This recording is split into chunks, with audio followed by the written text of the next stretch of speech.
सभी को नमस्कार। साथियों, मैं मनोज शर्मा, हिंदी व्याख्याता, राजकीय उच्च माध्यमिक विद्यालय सौंथली, झुंझुनू, स्वागत करता हूं आप सभी हिंदी प्रेमियों का अपने YouTube चैनल पर। साथियों, इस चैनल पर हिंदी और हिंदी व्याकरण से संबंधित यह पहली कक्षा है।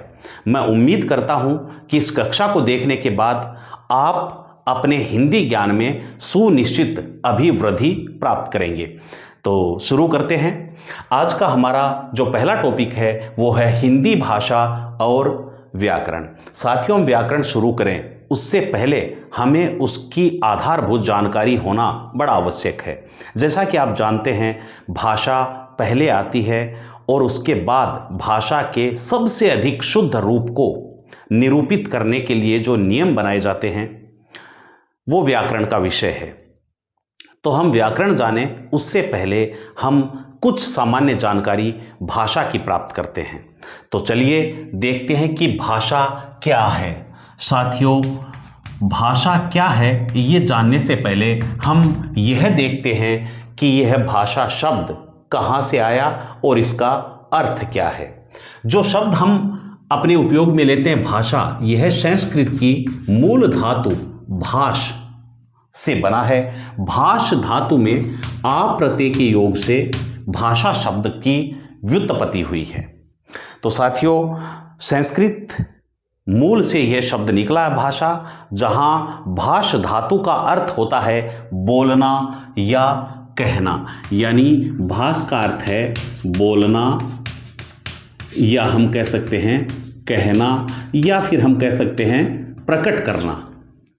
और इस अर्थ के आधार पर हम व्याकरण की जो सामान्य परिभाषा देते हैं कि भाषा वह साधन है जिसके द्वारा हम अपने विचार दूसरों के समक्ष प्रकट कर सकते हैं और दूसरों के विचार हम स्वयं समझ सकते हैं। साथियों, अगर सामान्य तरीके से मैं कहूं तो भाषा संप्रेषण का साधन है।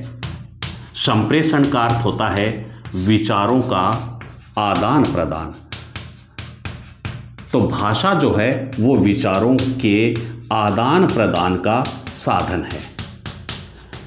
ये तो हुई भाषा की सामान्य परिभाषा की बात। लेकिन भाषा वैज्ञानिक भाषा के संबंध में किस तरह की सोच रखते हैं और किस तरह से उन्होंने भाषा को डिफाइन किया है, क्योंकि हम व्याख्याता भर्ती की तैयारी कर रहे हैं तो जरूरी है कि थोड़ा गहराई में उतरकर हम इन तथ्यों को जानें और इन सिद्धांतों को समझें, ताकि जो सैद्धांतिक प्रश्न परीक्षा में पूछे जाएं हम उनका सही तरीके से जवाब देने में समर्थ हों। तो साथियों, हमारे भाषा वैज्ञानिकों का मानना है कि भाषा संप्रेषण का माध्यम है या साधन है। संप्रेषण यानी विचारों का आदान प्रदान। हम अपने विचारों का आदान प्रदान कितने रूपों में कर सकते हैं? तो हमारे भाषा वैज्ञानिक ये मानते हैं कि वैचारिक आदान प्रदान के लिए दो तरह के साधन विशेष रूप से काम में लिए जाते हैं। एक मूक और दूसरा साधन होता है मुखर। ध्यान दीजिएगा कि अपने विचारों का आदान प्रदान एक मनुष्य दो रूपों में करता है। मूक रूप में भी अपने विचारों का आदान प्रदान किया जाता है और मुखर रूप में भी विचारों का आदान प्रदान किया जाता है। मूक साधन को फिर दो भागों में विभक्त किया गया। यानी एक होती है इंगित भाषा। मूक भाषा में एक रूप है इंगित भाषा और दूसरा रूप है संकेत या सांकेतिक भाषा। आप इसे सांकेतिक भाषा कहें या संकेत भाषा, एक ही बात है।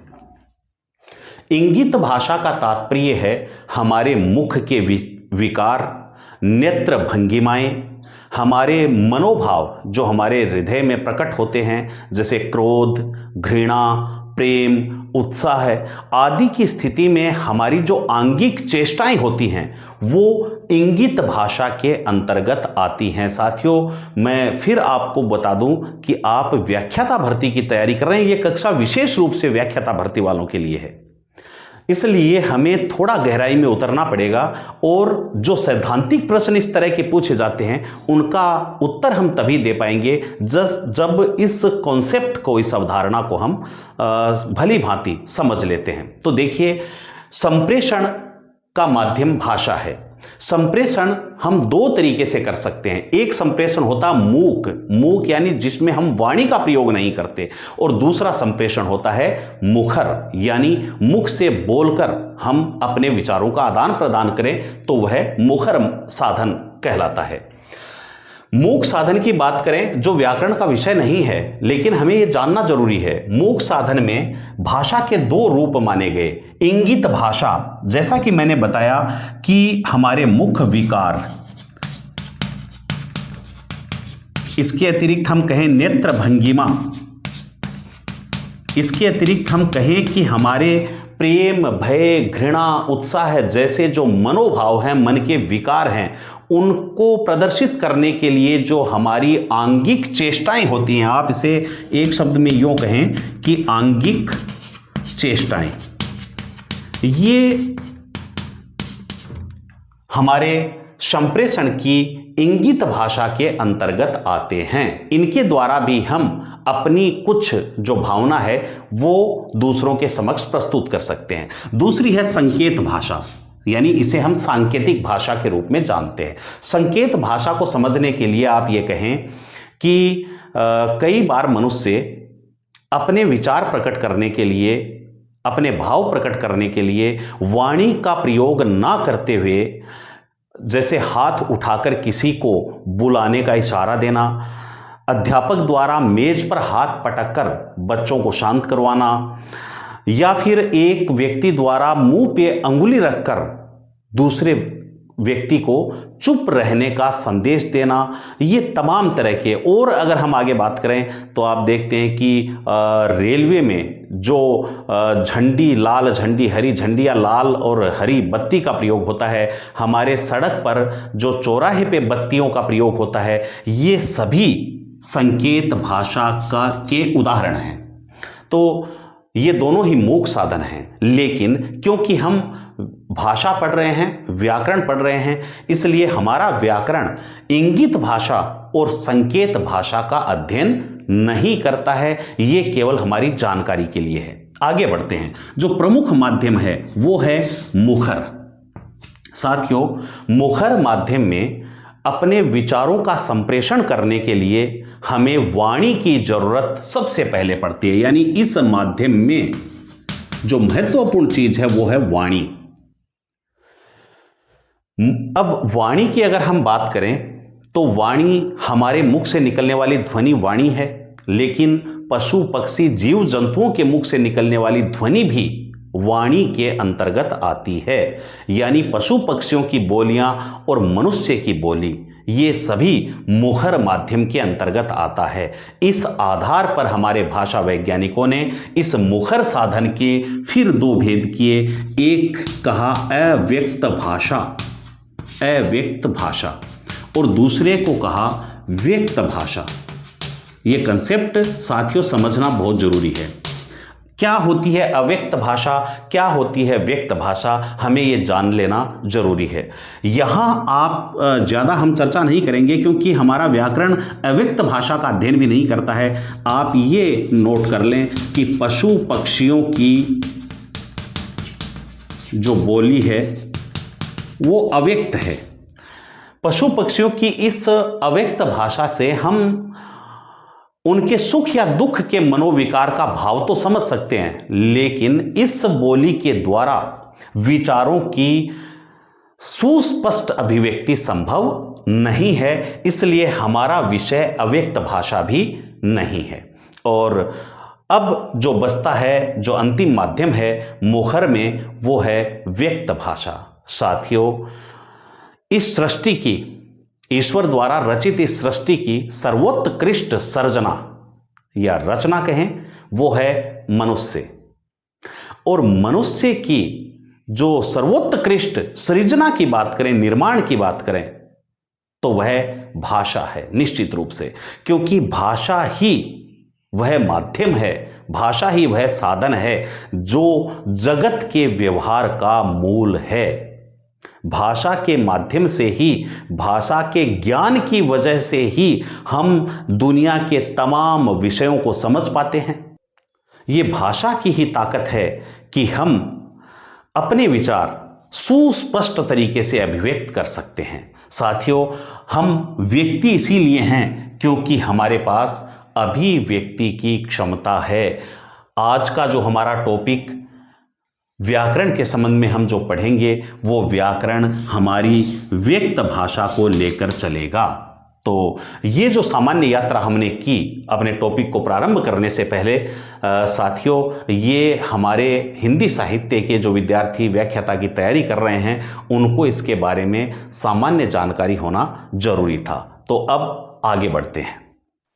यहां से देखिए साथियों, तो जैसा कि मैंने आपको बताया कि व्याकरण मूक या सांकेतिक भाषा का अध्ययन नहीं करता, व्याकरण अव्यक्त भाषा का अध्ययन भी नहीं करता, बल्कि व्याकरण व्यक्त भाषा का अध्ययन करता है। इसलिए अब हम यहां से व्यक्त भाषा की बात कर रहे हैं। तो देखिए, भाषा की भाषा वैज्ञानिक दृष्टिकोण से जो परिभाषा हो सकती है वो कुछ इस तरह से है। सामान्य परिभाषाएं हमने देखी कि भाषा वाणी का व्यापार है, भाषा संप्रेषण का माध्यम है, भाषा विचारों के आदान प्रदान का नाम है। इस तरह की तमाम परिभाषाओं के बाद हम भाषा विज्ञान की दृष्टि से अगर बात करें तो हम कह सकते हैं कि भाषा उच्चारण अवयवों से उच्चरित यादृच्छिक ध्वनि प्रतीकों की, साथियों ये बहुत ही महत्वपूर्ण बातें हैं जिनको मैंने अंडरलाइन किया है, यादृच्छिक ध्वनि प्रतीक। भाषा उच्चारण अवयवों से उच्चरित यादृच्छिक ध्वनि प्रतीकों की वह व्यवस्था है जिसके द्वारा एक मानव समुदाय परस्पर विचारों का आदान प्रदान करता है। अब इसका मतलब क्या है, इस परिभाषा का अर्थ क्या है, ये आप भाषा की इन विशेषताओं में स्पष्टतः समझ जाएंगे। तो यादृच्छिक क्या है, प्रतीक क्या है, ये सारी बातें हम यहां करते हैं। तो देखिए, भाषा के अभिलक्षण कहें या भाषा की विशेषता कहें या भाषा का स्वरूप कहें, साथियों यहां से प्रश्न पूछा जाता है, इनमें से आपको कोई दो या तीन ऑप्शन यहां से देता है और एक कोई अलग बात कहता है और आपसे प्रश्न किया जाता है कि इनमें से असंगत कथन क्या है या इनमें से सत्य कथन कौन सा है, असत्य कथन कौन सा है। इस तरह के प्रश्न, सैद्धांतिक प्रश्न यहां से निकलते हैं। तो थोड़ा सा ध्यान यहां पे आप जरूर दें और इन्हें समझें। देखिए, भाषा प्रतीकात्मक व्यवस्था है, इसका मतलब क्या हुआ, यानी प्रतीकात्मक। साथियों आप इसे समझें कि भाषा की मूलभूत इकाइयां क्या हैं। तो आप जानते हैं कि भाषा की सबसे छोटी इकाई को हम ध्वनि कहते हैं। ध्वनि का लिखित रूप ही वर्ण कहलाता है। वर्ण के बाद बारी आती है शब्द की। शब्दों से पद बनते हैं। जब शब्द वाक्य में प्रयुक्त होता तो वही पद बनता है और पद से ये यात्रा वाक्य तक चली जाती है और ये जो संपूर्ण वाक्य है ये कोई ना कोई अर्थ भी प्रकट करता है। साथियों यहां अब इसके साथ इस चीज को जोड़िए कि भाषा की व्यवस्था प्रतीकात्मक है। भाषा के लिए जो शब्द हमने बनाए वो उस वस्तु के प्रतीक के रूप में बनाए गए हैं ताकि उस वस्तु की पहचान हो सके। यहां वस्तु शब्द का अर्थ केवल इंग्लिश का थिंग नहीं है, जैसे टेबल, कुर्सी या निर्जीव वस्तुएं या केवल सजीव प्राणी नहीं है, बल्कि इस जगत के प्राणी जगत, जड़, चेतन और यहां तक कि भाव, हमारे मनोभाव, विचार, ये सारी चीजें वस्तु के अंतर्गत आप समझें और उसके बाद आप सोचें कि इस संपूर्ण जगत में जो वस्तुएं हैं उन वस्तुओं का हमने कोई ना कोई नाम रखा। ये सभी कुछ प्रतीक रूप में रखे गए हैं, यानी इसके पीछे कोई तार्किक अवधारणा नहीं है। हमने जैसे हम कह सकते हैं कि हमने श्यामपट कहा इसे, या इस रंग को हमने श्याम कहा, काला कहा, तो काला रंग जो है इसे हमने काला नाम दिया। अगर हमारे जो पूर्वज लोग थे उन्होंने अगर उसे लाल कहा होता, लाल को सफेद कहा होता, सफेद को पीला कहा होता, तो आज हम उसी रूप में उसकी बात कर रहे होते। लेकिन जैसा प्रतीक उन्होंने रख दिया हम उस प्रतीक को मानते चले गए। तो आप समझ रहे होंगे कि भाषा प्रत्येक स्तर पर प्रतीकात्मक होती है। बहुत महत्वपूर्ण बात है। ये प्रश्न इस तरह के पूछे जाते हैं कि इसमें कौन सा कथन सत्य है या नहीं है, तो भाषा प्रत्येक स्तर पर प्रतीकात्मक है। जैसे दया का, करुणा का हमने जो अर्थ ग्रहण कर रखा है वो हमारी कल्पना के अनुसार ग्रहण किया गया है। दया का नाम अगर उस समय घृणा रख दिया गया होता तो हम जहां प्रयोग करते हैं कि हमें दयालु होना चाहिए, तो शायद हमें कहना पड़ता कि हमें घृणालु होना चाहिए, क्योंकि तब यह शब्द हमें विचित्र नहीं लगता, अटपटा नहीं लगता, क्योंकि इसे सामाजिक स्वीकृति मिल चुकी होती। तो साथियों, हम कह सकते हैं कि भाषा की जो व्यवस्था है वो प्रतीकात्मक है। और मैं ये भी कहूंगा, आप ये भी ध्यान रखें, भाषा प्रत्येक स्तर पर, यानी वर्ण से लेकर शब्द, पद, वाक्य और अर्थ, हर स्तर पर भाषा की व्यवस्था प्रतीकों के रूप में बनाई गई है। इसके पीछे कोई तार्किक व्यवस्था नहीं है। आगे बढ़िए। भाषा के प्रतीक ध्वन्यात्मक होते हैं, यानी भाषा के लिए जो प्रतीक तैयार किए गए वो ध्वनि रूप में थे। साथियों, आप भली भांति जानते हैं कि पहले मौखिक भाषा आती है। हमने भाषा की परिभाषा में भी क्या लिखा कि वाणी का व्यापार भाषा है। यहां हम देखते हैं उच्चारण अवयव से उच्चरित ध्वनि प्रतीकों की व्यवस्था का नाम भाषा है। तो लिखित भाषा बहुत आगे चलकर बाद में आती है। हम केवल जब भाषा की बात करते हैं, भाष्य शब्द का अर्थ ही बोलना है, तो ध्वनि से इसका संबंध होता है। तो जितने भी प्रतीक हमने बनाए वो ध्वन्यात्मक रूप में बनाए, अर्थात उन्हें बोला जा सकता है। आगे बढ़ते हैं। भाषा के प्रतीक यादृच्छिक है। सबसे महत्वपूर्ण बात साथियों यहां पे है, यादृच्छिक शब्द का अर्थ क्या है? तो यादृच्छिक शब्द का अर्थ होता है जैसी इच्छा हो वैसा माना गया, वैसा माना गया।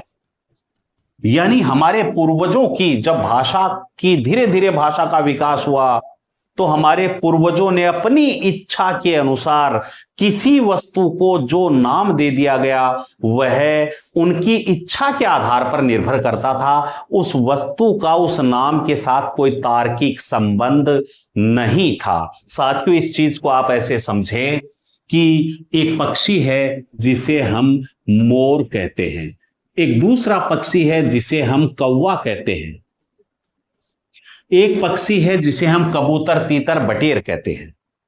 ये सभी पक्षी प्रजाति के हैं। इन पक्षियों को मोर, यानी मोर जिसे हम आज राष्ट्रीय पक्षी कहते हैं, उसे मोर नाम दिया गया। यह मोर उस पक्षी का एक प्रतीक शब्द था, यानी इस नाम से हम उस पक्षी की कल्पना कर लेते हैं, उसे समझ जाते हैं, हमारे मस्तिष्क पटल पर उसका चित्र तुरंत आ जाता है, क्योंकि हम जानते हैं कि मोर यानी एक पक्षी विशेष की बात हो रही है। अगर हमारे पूर्वजों ने मोर को शेर कहा होता उस समय, तो आज हमें कोई समस्या नहीं होती इसे शेर कहने में। मोर का, उस पक्षी का मोर शब्द के साथ यह प्रतीक केवल माना हुआ है, यादृच्छिक है, माना हुआ है। आप इसे ऐसे समझें कि उस पक्षी का मोर शब्द के साथ कोई तार्किक संबंध नहीं है। अगर तार्किक संबंध होता तो फिर हर भाषा में इस मोर को मोर ही कहा जाता। लेकिन आप देखते हैं अंग्रेजी में तो इसको पीकॉक बोल दिया जाता है, संस्कृत इसको मयूर कह रही है, हिंदी इसको मोर कह रही है। तो फिर हम कह सकते हैं कि हर भाषा अपने शब्दों का जो निर्माण करती है, प्रतीकों के रूप में जो शब्द बनाती है, वो उनकी इच्छा पर निर्भर करते हैं। उनका कोई तार्किक संबंध उस वस्तु के साथ शब्दों का नहीं होता है। मुझे लगता है आप समझ गए होंगे यादृच्छिक का अर्थ। आगे बढ़ते हैं। भाषा अर्जित संपत्ति है, जन्मजात नहीं। बहुत ही महत्वपूर्ण ये बात, आप इसे नोट करके रखें, दिमाग में बिठा लें। साथियों, जब एक बच्चा जन्म लेता है तो वह जन्म के साथ भाषा नहीं सीखता, बल्कि जन्म लेने के बाद वह अपने माता पिता से, अपने परिवार से, अपने समाज से अनुकरण के माध्यम से, यानी सुन सुनकर वह भाषा सीखता है, भाषा को अर्जित करता है, भाषा का अर्जन करता है। इसलिए बहुत ही महत्वपूर्ण बात है कि भाषा अर्जित संपत्ति है। कई बार अब ये प्रश्न आते हैं, जैसे आप ये समझे कि एक प्रश्न आ गया कि निम्न में से असत्य कथन छांटिए। पहला ऑप्शन दिया भाषा के प्रतीक ध्वन्यात्मक होते हैं, दूसरा दिया ऑप्शन भाषा के प्रतीक यादृच्छिक होते हैं, तीसरा दिया भाषा जन्मजात संपत्ति है, और चौथा दे दिया कि भाषा की सत्ता सामाजिक है। तो यहां पे आपको पूरा ज्ञान होना चाहिए कि भाषा जन्मजात संपत्ति नहीं है, बल्कि भाषा अर्जित संपत्ति है, इसे हमें सीखना पड़ता है। आगे बढ़ते हैं। भाषा परिवर्तनशील है। साथियों, हमारे यहां तो एक कहावत भी चलती है कि कोस कोस पर पानी बदले और 4 कोस पर वाणी बदले, यानी कोस कोस पर पानी बदल जाता है और 4 कोस पर वाणी यानी भाषा बदल जाती है। तो ये परिवर्तनशील है। भाषा लगातार एक रूप में नहीं रहती, जैसे कि हम आगे पढ़ेंगे भी, जब भाषा का विकास क्रम, हिंदी का विकास क्रम देखेंगे, वैदिक संस्कृत, लौकिक संस्कृत, पाली, प्राकृत और अपभ्रंश, और उसके बाद किस तरह से ये स्वरूप भाषा का बदलता रहता है, तो हम कह सकते हैं भाषा परिवर्तनशील है। इसके बाद हम बात करते हैं, भाषा की सत्ता सामाजिक है, व्यक्तिगत नहीं। तो इसका मतलब क्या हुआ? इसका अर्थ यह हुआ कि कोई भी शब्द भाषा में प्रचलन में तभी आता है जब उसे समाज की स्वीकृति मिल गई होती है। कहने का तात्पर्य यह है, हम उन्हीं शब्दों से लें, जैसे हमने शेर को शेर कहा, यानी एक जो हमारा जंगली जानवर है, और उस जानवर के लिए हमने प्रतीक स्वरूप उसका नाम रखा शेर, और इस शब्द को सामाजिक स्वीकृति मिल गई। अगर हम देश के किसी भी कोने में इसे शेर कहते हैं तो हिंदी भाषी व्यक्ति के मस्तिष्क पटल पर तुरंत हमारा जो ये जानवर है, जंगली जानवर है, जो जंगल का राजा भी कहलाता है, इसकी छवि उभर आएगी, क्योंकि वो शेर के रूप में इसे जानता है। लेकिन आप मोर को अगर शेर कहकर कहेंगे तो क्या समाज इसे स्वीकार कर लेगा? क्या उस अर्थ की प्रतीति आप करवा पाएंगे जो आप करवाना चाहते थे? तो कहने का मतलब यह है कि केवल हम अपने आधार पर भाषा, व्यक्तिगत आधार पर भाषा का निर्माण नहीं कर सकते, बल्कि भाषा में कोई भी शब्द तब प्रचलित होता है जब समाज की स्वीकृति उसे प्राप्त हो जाती है।